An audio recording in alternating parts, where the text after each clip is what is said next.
En referència a la línia de molt alta tensió, Martí ha assegurat que és necessària i que continuaran lluitant per tenir-la. L'empresariat creu que s'ha de fer, lluitarà perquè es faci i harà totes perquè es faci. Desfaci d'una manera o de l'altra, subterrània, aèria, invisible, o es faci amb un en línia virtual, és igual. Qüestió que ells ja saben com s'ha de fer per protegir el medi ambient, que no sigui... Estem d'acord que s'han de fer com s'han de fer les coses i que no perjudiqui a la naturalesa ni a les persones, però que s'ha de fer. Una de les propostes que fa Martí és que totes les infraestructures passin pel mateix corredor de transport i així evitar trossejar encara més el territori.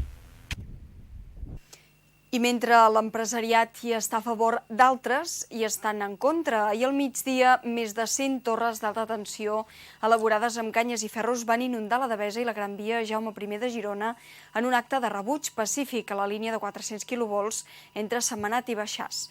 La manifestació va comptar amb la participació de més de 3.000 persones i va tenir el suport d'una quarantena de representants d'ajuntaments, tant de les comarques gironines com de la Catalunya Nord.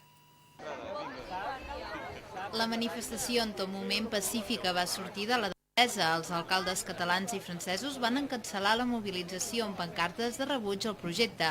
Les consignes més sentides van ser a la cimera, la mat a l'aigüera i ni aquí ni enlloc, no a la mat. Ni enlloc, no a la mat, ni aquí ni enlloc, no a la mat, prou mentides, no. Els manifestants, xifrats en més de 3.500 per l'organització i 2.000 segons la policia municipal, van fer passar per sota la porta de la subdelegació del govern a Girona, que estava tancada, la mateixa carta que s'ha fet arribar al president de la República Francesa, Jacques Chirac. En la missiva s'alerta de la manca de justificació de la línia a la Catalunya Sud, de les greus irregularitats que s'han produït durant la tramitació del projecte i es demana al govern francès que no accedeixi a les peticions dels representants de l'estat espanyol i es mantingui ferm en la seva negativa de consensuar un traçat. De fet, la manifestació es va convocar 4 dies abans que la ciutat de Girona acollir una cimera hispano-francesa on precisament s'espera que es trati la interconnexió elèctrica entre els dos estats.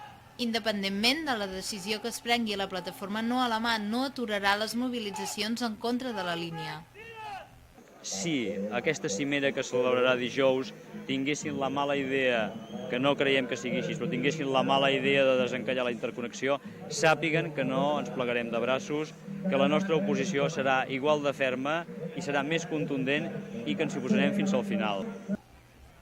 La mobilització va culminar a la plaça Constitució, on la companyia de teatre Deambulants va desplegar espectacularment sobre un alt edifici una pancarta amb el lema No a la Mat.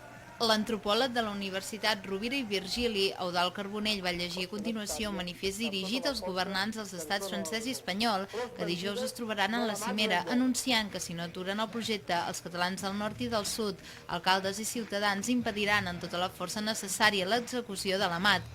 L'acte es va tancar amb música també reivindicativa del cantautor Josep Tero, entre d'altres. Un cop dissolta la manifestació, membres del col·lectiu anticimera van aprofitar l'escenari per rebutjar la trobada entre estats i van avançar pels carrers més cèntrics de la ciutat.